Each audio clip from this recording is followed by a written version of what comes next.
Bonjour à tous, alors aujourd'hui on revient, ça faisait longtemps pour un test d'un produit Xiaomi, c'est la Mi Outdoor Bluetooth Speaker, hein. C'est une nouveauté que m'a envoyé Banggood, hein. Donc on va découvrir ça ensemble tout de suite et on commence par le déballage. Allez, on va faire notre petit tour habituel de la boîte, hein. Donc ici on a le visuel de l'enceinte qui nous fait penser au modèle de la marque Ultimate Ears, je sais pas si vous connaissez, avec ce petit tissu maillé, hein, qui fait le tour de l'enceinte. Ici donc le nom c'est Mi Outdoor Bluetooth Speaker. Ici donc on est sur du Bluetooth 5.0. Sur le côté on commence à avoir des détails techniques comme quoi on a une grosse autonomie, un long lasting battery life. Ici la connectivité qui est en type C.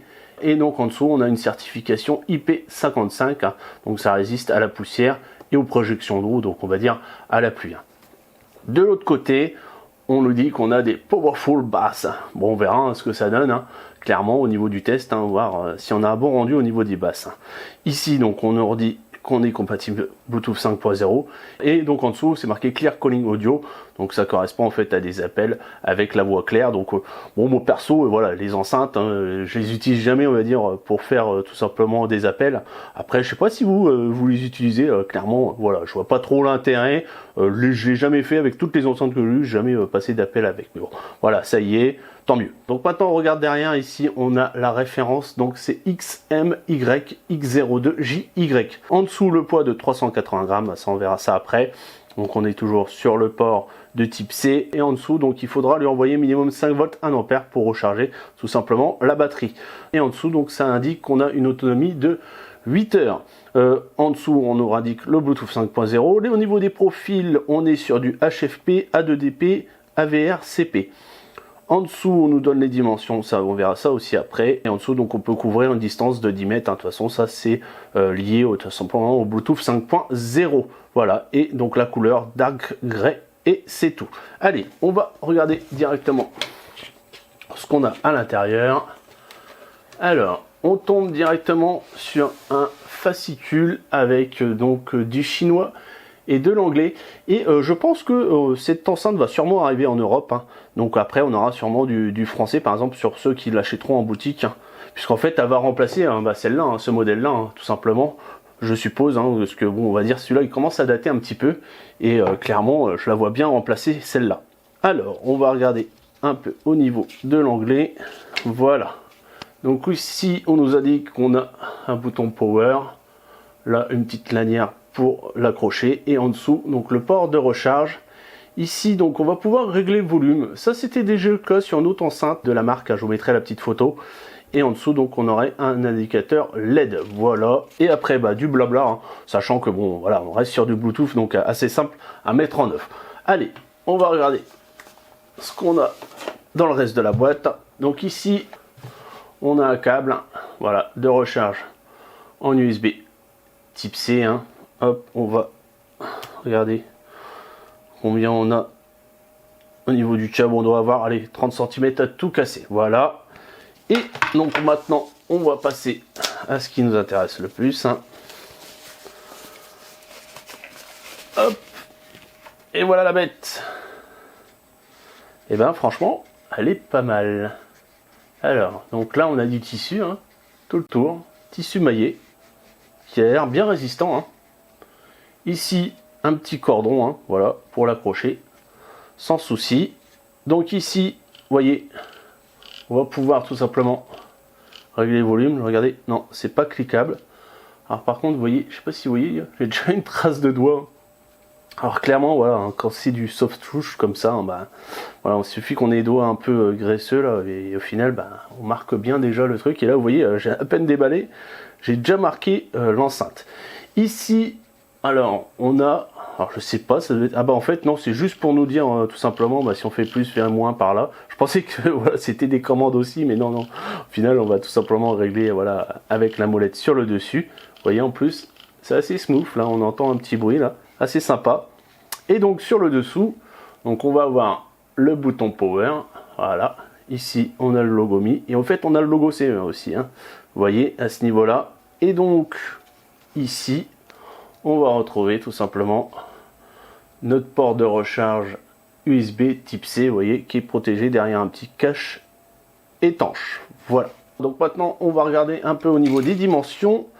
Donc en hauteur, on est sur du 14,6 et en diamètre, on est sur du 7,2. Voilà. Et au niveau du poids, hop, et on est sur du 354 grammes. Voilà. Donc clairement, ça pèse son poids, hein, mine de rien. Et donc ici, vous voyez, hop, on a voilà, l'antidévapant, hein, pour éviter que voilà, l'enceinte se déplace. C'est vrai que sur l'ancienne, on avait eu le coup, au final, il y avait que des petits patins comme ça, et dès que vous voyez, les bases se mettaient en route, là, clairement, elles dansaient, que là, on va voir, justement, avec ce gros patin là, au caoutchouc, on va voir si au final, ça se déplace pas. Bon, bah écoutez, on a fait le petit tour, hein, on va passer au test. Donc nous voilà maintenant dans la partie test, hein, donc j'ai pu tester l'enceinte pendant plusieurs heures, hein, et déjà vous pouvez voir qu'on commence à avoir des petites traces de doigts, hein, comme je vous avais expliqué au début sur le soft touch. Hein. Là vous voyez, bon bah c'est normal, hein, puisque là c'est le caoutchouc qui commence un peu à marquer, mais tout à fait logique. Hein. Donc au niveau de l'appairage, rien de compliqué, donc vous appuyez sur le petit bouton qui est juste en dessous, vous restez appuyé 3 secondes, et là je vais vous montrer la vitesse de connexion, 1, 2, 3... Donc en plus de ça, on a une petite musique sympa. Et vous voyez, hop, c'est connecté. Parce que donc vous avez le premier bip, hein, qui va vous permettre tout simplement de vous informer que l'appairage est en train de se faire. Et après, le deuxième bip pour nous dire que c'est connecté. Allez, on va tout de suite lancer une musique. Hop. Attendez, je vais mettre au minimum au début. Hein. Je ne vais pas mettre tout de suite à fond. Donc après, alors ça, j'adore. Rien que déjà, vous voyez, de régler le volume. Alors normalement on entend des petits cliquetis aussi en même temps au niveau du son. Mais là ça dépend des enceintes, on l'entend pas des fois. Là je l'entends pas. Et donc...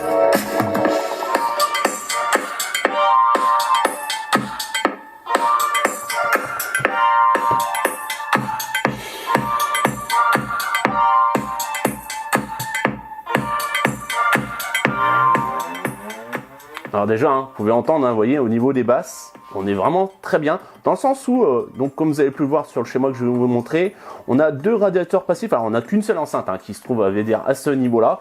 Et on a 2 radiateurs passifs, hein, qui vous permettent tout simplement d'améliorer le rendu basse, hein, donc avec la compression qui se fait au niveau de cette enceinte située ici. Alors je vais changer de musique.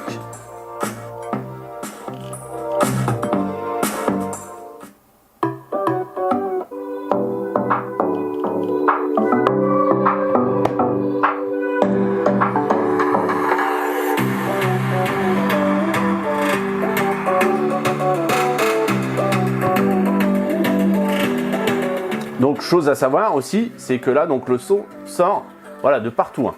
Vous voyez, alors je vais tourner l'enceinte pendant.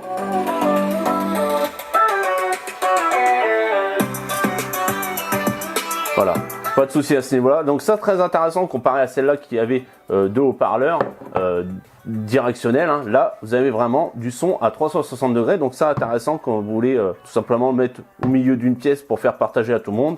Et ben voilà, il n'y aura pas de souci à ce niveau-là. Alors maintenant, je vais essayer de vous mettre une chanson un peu plus basseuse. Voilà, celle-là. Alors en fait, quand on est, on va dire, au milieu du volume, les basses, on va dire, ressortent pas trop. Et c'est dès que vous allez monter en volume. Ah, vous l'entendez le cliquet.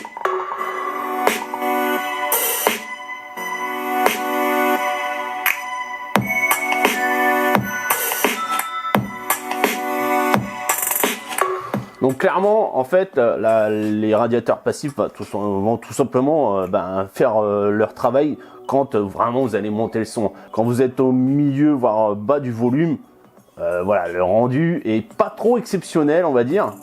Bon, après, vous voyez, hein, par rapport à l'encombrement, déjà, vous voyez qu'on a quand même un bon rendu, sachant que voilà, il n'y a qu'une seule enceinte, hein, qui permet ce rendu-là. Alors, par exemple, sur les Ultimate Ears, vous avez une enceinte qui est un peu plus grande. Mais bon, alors au final, oui, je vous dis pas que le son, ça correspond à des enceintes à 100 €, voire 200 €. Là, on est quand même sur un prix à 40 €. Donc, c'est tout à fait logique qu'on ait un rendu, on va dire, qui est moins bon que ce qu'on pourrait trouver, genre chez JBL et compagnie. Là, clairement, on ne peut pas faire la comparaison. Mais pour 40 €, je pense que c'est très bien. Clairement, elle va remplacer celle-là. Là, je vais vous faire tout de suite le comparatif. Je vais la brancher pour que tout simplement, vous ayez un peu, voyez un peu la différence entre ce modèle-là. Donc ce modèle-là, lui, il a 2 enceintes et un radiateur passif au milieu. Et donc on va s'amuser tout simplement à passer en fait d'une enceinte à une autre avec la musique.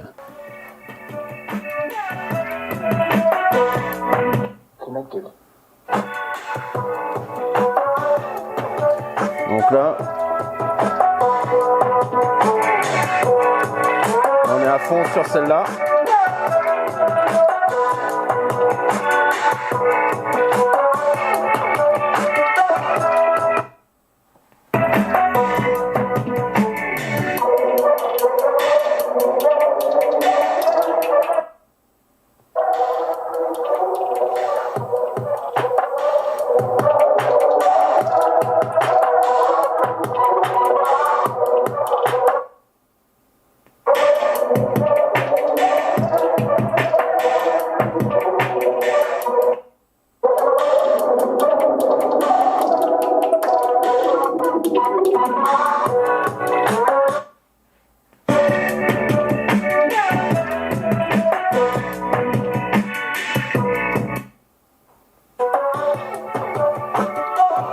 Donc clairement, vous avez vu un peu la différence. Là, on a un meilleur rendu au niveau de tout ce qui est basse, hein, clairement. Alors après, on perd des fois, on va dire, au niveau du médium. Hein. On a bien des aigus, on a les basses qui sont présentes, mais les médiums, bon après voilà, c'est normal, on a une seule enceinte. Hein. On ne peut pas avoir quand même avoir tous les rendus bons, on va dire, entre guillemets. Mais on a quand même une bonne qualité sonore. Voilà. Au niveau des deux, bah forcément maintenant c'est celle-là qui va clairement gagner au niveau tout simplement du rendu audio et tout simplement aussi au niveau de sa sortie hein, en 360 degrés au niveau de l'enceinte. Donc maintenant on va faire le test du micro. Hein. Donc on a la musique qui est en cours là. Ok Google, quel temps il va faire demain? Température maximale prévue sera de 15 degrés et la minimale de 7 degrés. Et hop, la musique se remet en route, donc pas de souci à ce niveau-là. Hein. Google nous écoute bien, hein. On n'a pas de problème, hein. Les micros fonctionnent. Bon, bah écoutez, on a fini avec le test, hein. De toute façon, on va pas aller plus loin. Alors si, je voulais quand même peut-être vous parler des fonctionnalités du bouton, alors du seul bouton au final, hein, parce qu'il n'y en aura pas d'autre.